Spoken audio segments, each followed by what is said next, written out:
Yang di bandara, pas kita nyampe, pas turun di bandara tuh, Bandara Sugapa tuh, mereka udah nunggu di sana. Jadi udah ramai yang nunggu. Kita sempat tertahan lama di bandaranya tuh. Mereka minta uang palang untuk lewat. 40 kalau nggak salah diminta tuh, Mas. Itu 50.000 satu orang itu? 50 juta.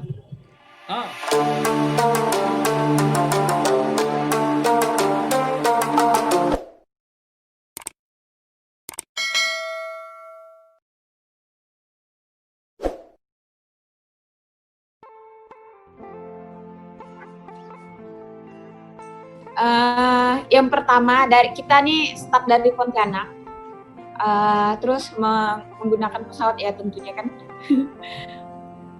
Dari Pontianak, Jakarta Ambon Nabire, dan di Nabire itu kita di Kabupaten Nabirenya kita nginap dulu 1 hari di sana. 2 hari nunggu.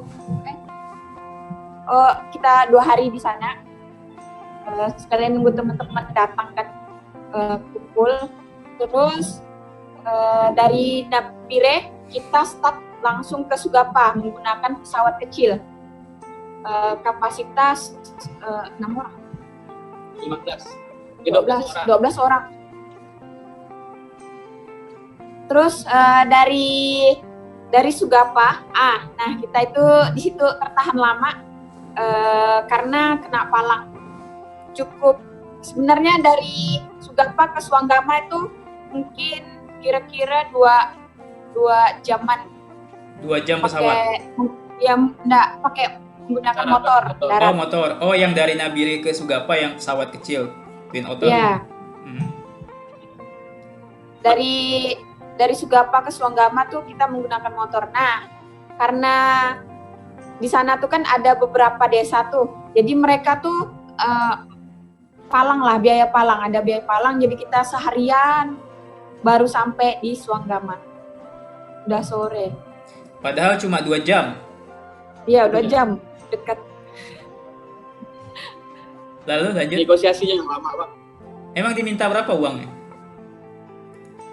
Kalian diminta 50 kah? Yang Satu orang? di bandara, pas kita nyampe, pas turun di bandara tuh, Bandara Sugapa tuh, mereka udah nunggu di sana. Jadi udah ramai yang nunggu. Kita sempat tertahan lama di bandaranya tuh. Mereka minta uang palang untuk lewat. 40 kalau nggak salah diminta tuh, Mas. Itu 50.000 satu orang itu? 50 juta. 50 juta. Ya. Satu tim diminta 50 juta? Ya, satu tim. Iya, satu tim. Akhirnya nego dan bayar? Itu berapa jam tuh? Iya. Dibayar itu 1,5 juta. Dari 50 juta ke 1,5 juta. Ya. Oke, lanjut, menarik nih. Setelah itu dari bandara sebelum ngojek kan itu, setibanya di Sugapa belum ngojek, kalian udah dimintain uang. Kemudian ngojek ke Suanggama, ketemu orang lagi di kampung, dimintain uang lagi. Dimintain uang lagi. Itu pun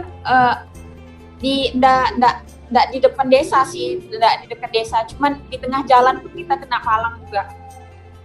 Di jembatan.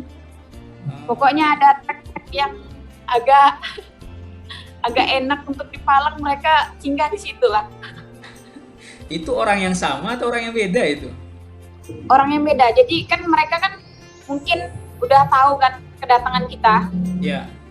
Jadi mereka tuh langsung pergi ke desanya. Memberitahu yang lain. Iya, ngasih tahu yang lain bahwa ada tamu yang datang. Ya, kayaknya gitulah. Soalnya setiap kita lewat mereka udah nunggu gitu, berarti kan udah ditunggu dari awal gitu. Ya. Nah itu Sugapa Suanggama ngojek, ini perjalanan ojek harusnya 2 jam, jadinya berapa jam itu karena lama nego? Kita kemarin nyampe siang di Sugapa jam 10-an.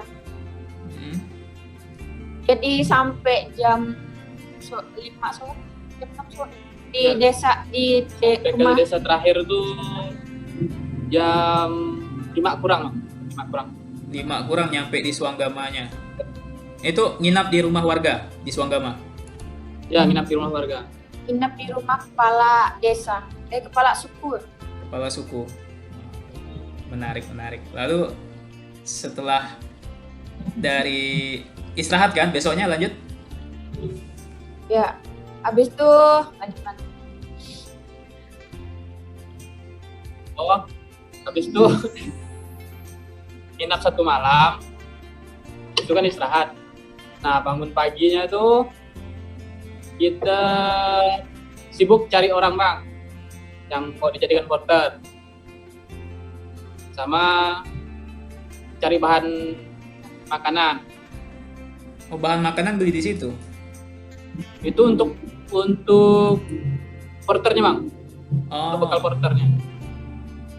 Nah, itu juga termasuk lama tuh. Karena dari jam 7 pagi sampai jam 9 pagi itu untuk persiapan begitu ya, packing sama mengumpulkan orang. Padahal pas nyampe yang hari sebelumnya tuh, itu kan udah dipesankan sama yang kepala suku tadi iya. bahwa kita mau minta carikan orang berapa orang? 7 orang. Itu cuman karena pas di hari mau keberangkatan itu ada beberapa yang gak jadi pergi, jadi cari lagi gitu. Oke. Nah, jadi yang porter tuh kan udah dipesankan 7 orang. Ternyata yang pergi yang pas berangkatnya itu lebih dari 7 orang. Ada berapa orang? 15. Orang kampung itu yang berangkat 15. Wow. Ya. Itu porter kalian harus bayar berapa tuh? Itu bayar 7 orang. Nah, yang dibayar tuh tetap 7 orang.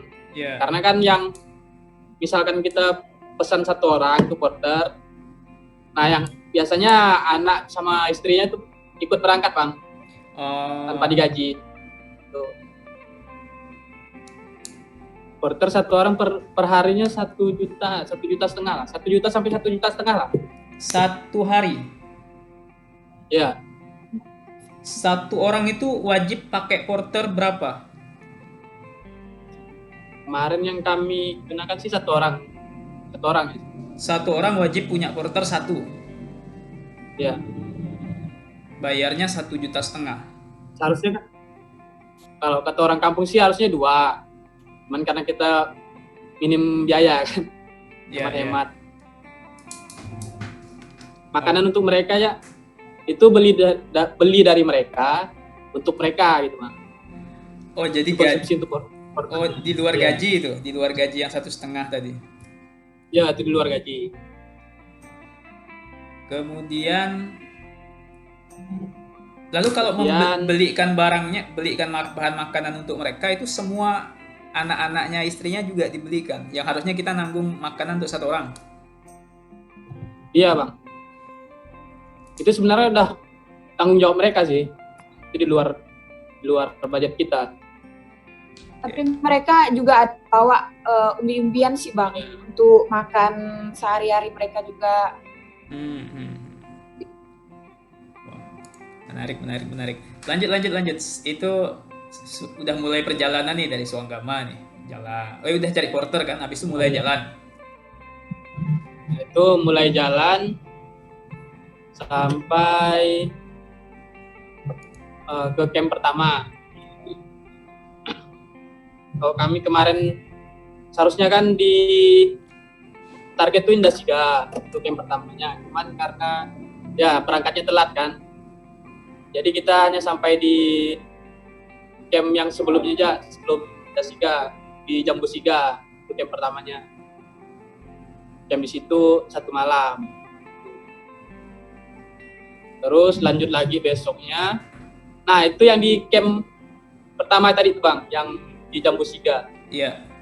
Yang kita kena palang juga tuh 50.000 per orang. Oh ya, kalian udah nyampe di camp, habis itu didatangi lagi orang yang kebetulan mau ke kebun. Iya. Ah.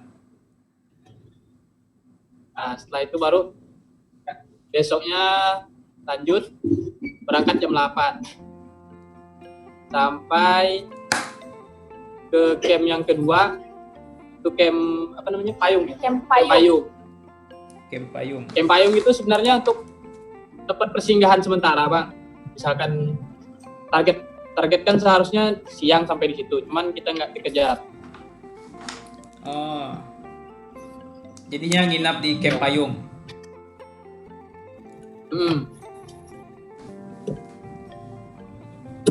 Kemudian lanjut ke Hari ketiga. hari berikutnya itu baru sampai ke Enda Tugapa ya. Iya. Ya, itu malam yang ketiga sampai ke Enda Tugapa. Sampai kemana tadi? Ke Enda Tugapa, Bang. Enda Tugapa. Nah, ini lumayan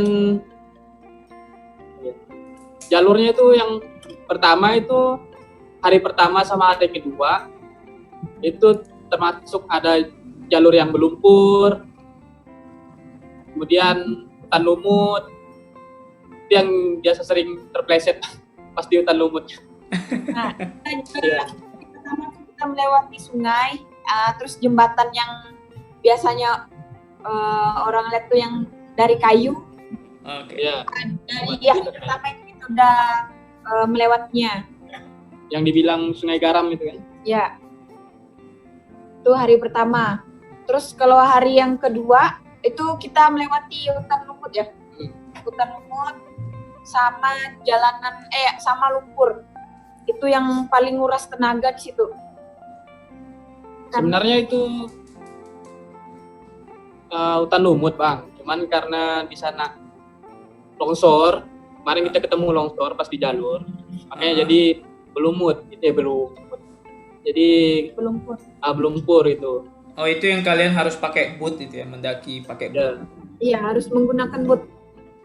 Kalau pakai sepatu mungkin udah hancur dari hari pertama mungkin.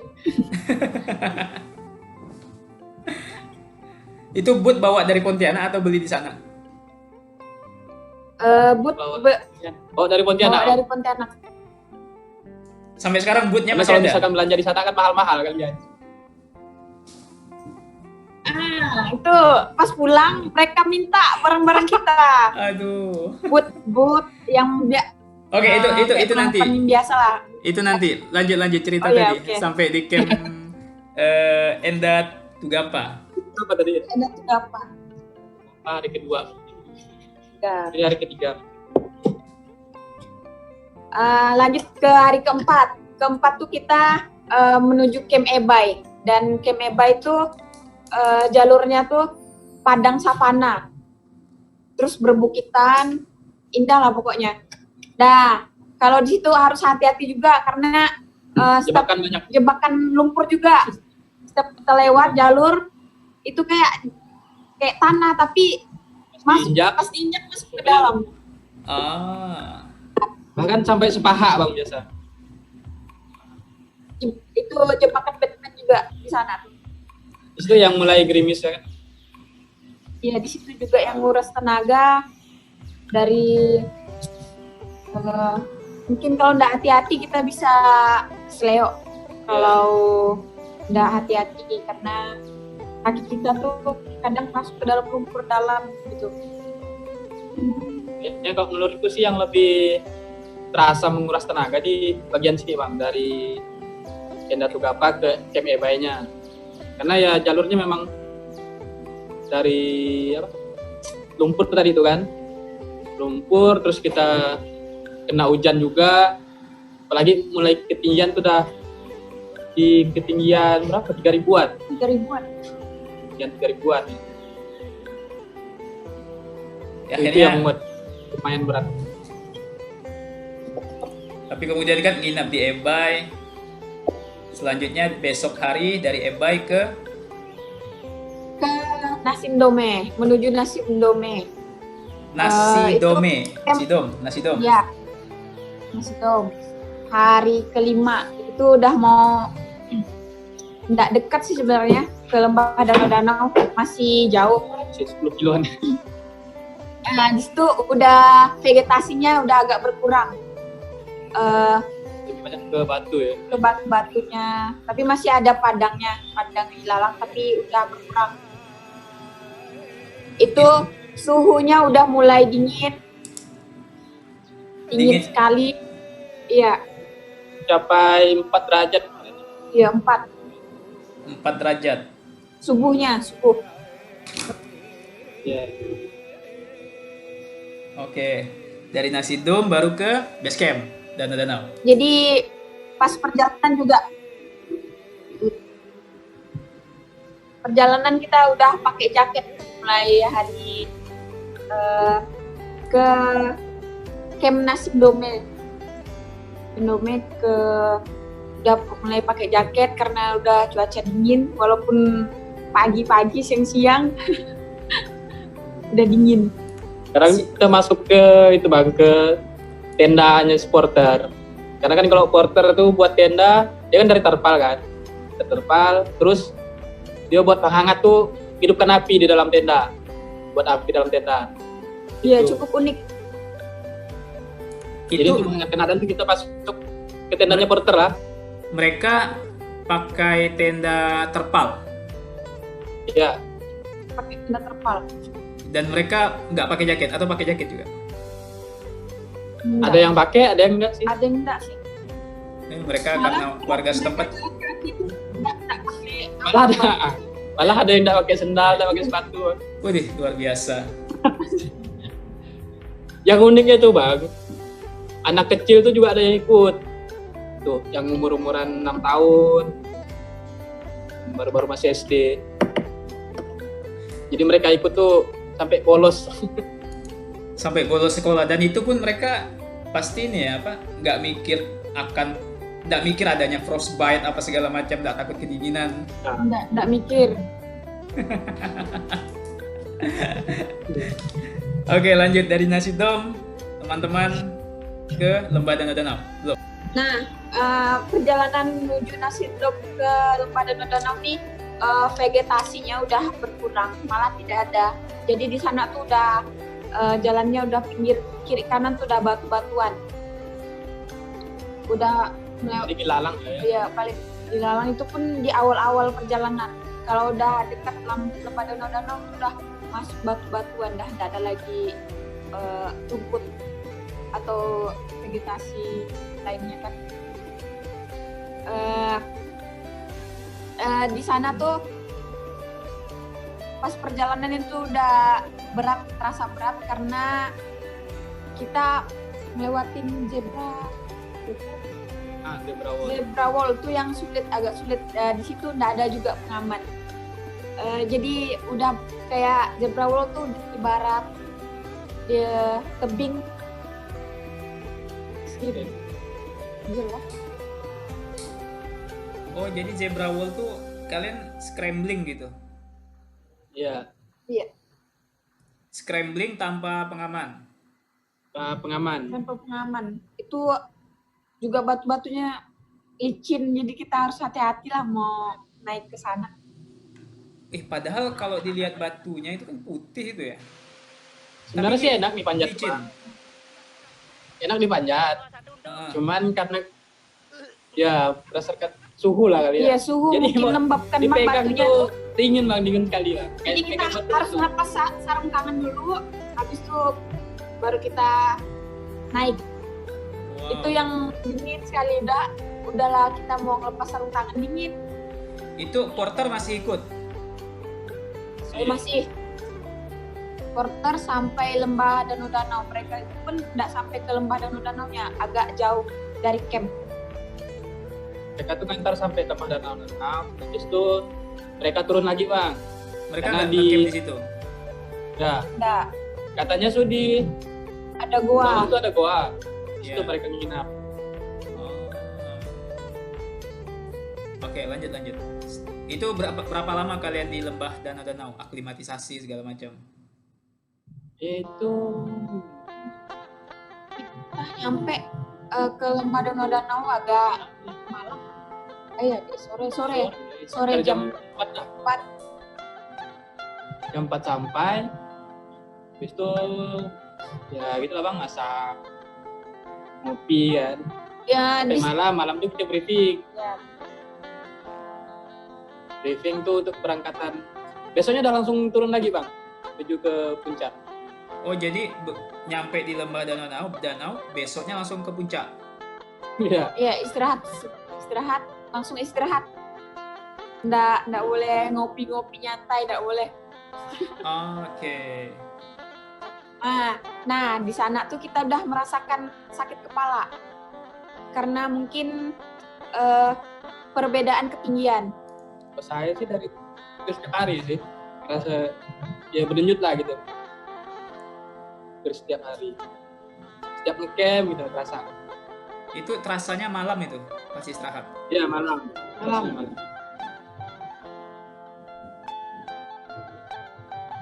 Karena kalau dari siang ke malam tuh dia perubahan suhunya capai 3 derajat bang. Oh drastis gitu ya, langsung berubah. Iya.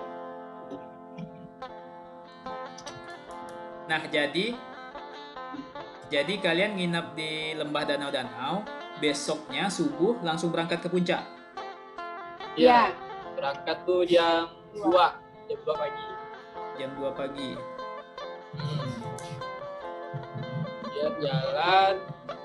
Nah, pas kita melakukan keberangkatan tuh kita mempersiapkan alat ya untuk dipakai ascending dan descending di sana menuju puncak.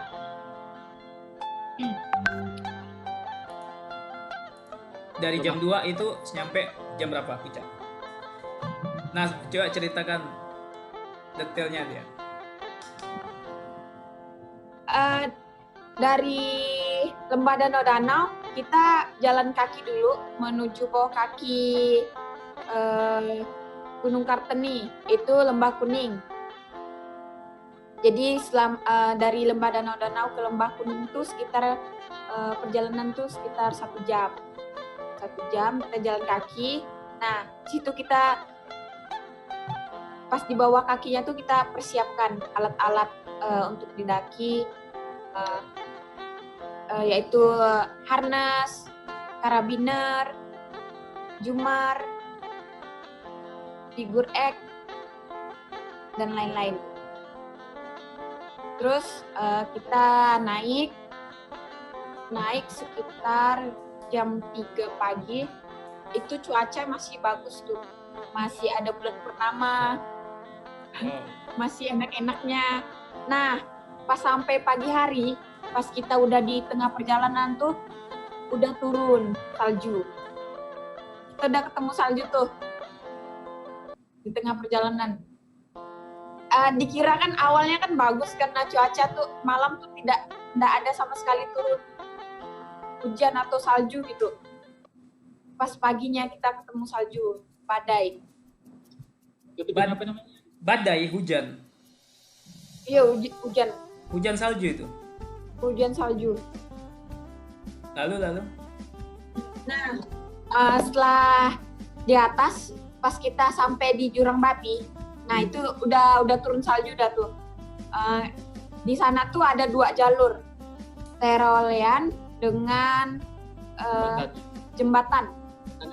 Tali kan, tadi sling. Nah, yang Terolean ini yang udah lama. Dan saat itu pada tahun 2017 tuh jembatan itu baru dibuat tahun yang lalu gitu. Tahun sebelumnya jembatan masih baru.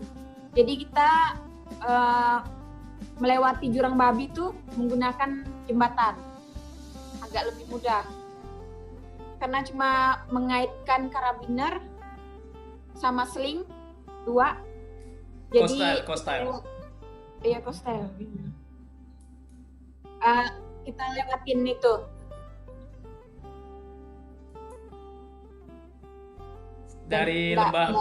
Dari lembah babi kemudian langsung selesai nyampe puncak tuh. Belum. Masih jauh. Tuh yang kedua kan ada jembatan. Ya, yang kedua ada jembatan lagi tapi pendek ya jembatannya. Ada 2 meteran. Ya. Itu jembatan pakai tali juga?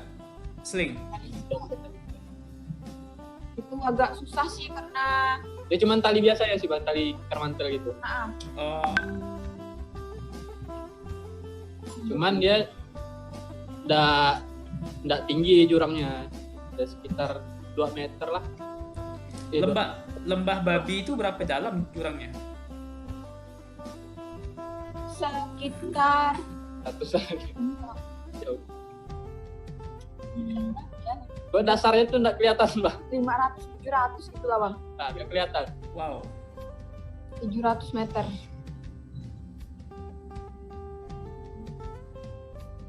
Iya, sekitar Mungkin segitu. karena kabut juga sih kemarin.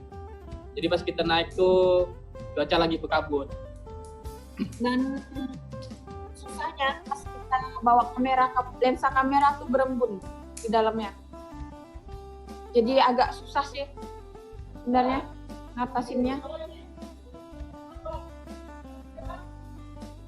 Karena terlalu dingin. Jadi dari Jurang Babi itu sampai ke puncaknya ada sekitar 2 jam lah ya. Iya, masih Nah, sekitar 2 2 jam, jam lah, lagi. baru nyampe. Jadi berangkat dari camp Lembah Danau-Danau tuh jam 2 sampai ke puncaknya itu jam 10. Kondisi pemandangan kabut, Iya, kabut. nggak dapat view apapun. Iya. Nggak dapat view apapun, pemandangan apapun. Nggak ada. Kayak dinding putih di belakang. Itu ketika nyampe puncak apa yang kalian rasakan? Dingin bang.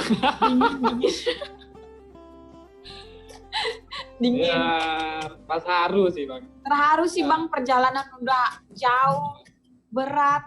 Pas nyampe di atas tuh kayak yang lain pas lihat yang lain terharu, itu juga terharu sih bang. Karena kan ya terutama kita ngelawan suhu lah kan. Ngelawan suhu. Karena suhu di Kalimantan sama sana kan beda jauh. Beda jauh sama kita kan. Apa harapan kalian ke depan?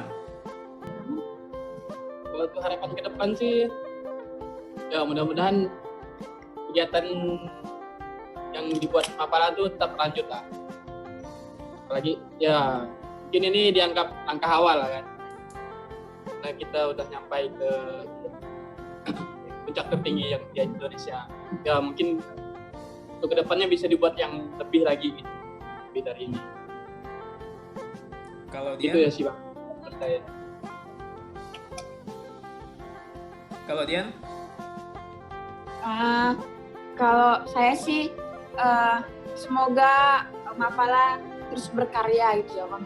Harapannya sih, walaupun nggak naik gunung, tapi karya-karya yang lain ditunggu gitu, bisa gitu. Bisa juga. Itu sih bang. jadi dari Mapala Untan ini ada 4 orang nih, 2 senior, kalian yang masih mahasiswa yang ikut. Ya, Ya. kira-kira gitu. Nah, katanya Kak Heni sama Bang Irman. Kak Heni itu malah menyelesaikan Seven Summit di Kartens. Seven Summit Indonesia. Iya. Kemarin itu detik-detik kayak ini juga menyelesaikan Seven Summit Indonesianya Jadi yang terakhir. ada 3 prestasi nih yang tercatat. Kak Heni sebagai Seven Summit Indonesia pertama dari Kalimantan Barat ya. Nah, beliau ini kalau ikut jalur normal dia perempuan pertama di Indonesia, tapi kalau dilihat yang menyelesaikan duluan, dia jadi yang kedua. Kemudian Dian wanita pertama dari Kalimantan Barat yang ke Kartens Pyramid. Parman laki-laki pertama yang ke Kartens Pyramid. Betul ya? Iya. Jadi ada 3 prestasi sekali jalan. Wih, luar biasa memang Mapala Untan. Oke, terima kasih Dian dan Parman waktunya udah mau bincang-bincang dengan saya. Terima kasih juga. Nah, terakhir ada nggak closing statement, bisa quote atau apapun itu yang mau disampaikan? Ya kalau misalkan untuk bagi yang minat atau tertarik untuk Kartens, ya terutama untuk persiapan fisik lah kan. itu harus secara rutin. Kemudian pola makan juga, pola tidur juga harus dijaga. Yang penting harus tetap sehat lah. Jadi kalau misalkan fisik kita udah kuat, mau melakukan pendakian kemanapun itu pasti bisa gitu. Apalagi ke Kartens itu kan termasuk berat dari jalur, kemudian dari kita penyesuaian suhu, gitu kita harus bisa kalau misalkan fisik udah kuat. Gitu. Itu ya sih yang bisa saya sampaikan. Oke, Dian. Kalau dari saya sendiri sih intinya jangan pernah menyerah ya untuk melakukan sesuatu atau tujuan ya harus berusaha. Begitu sih. Lo sakit ya? Oke, thank you. Thank you Dian Parman atas waktunya.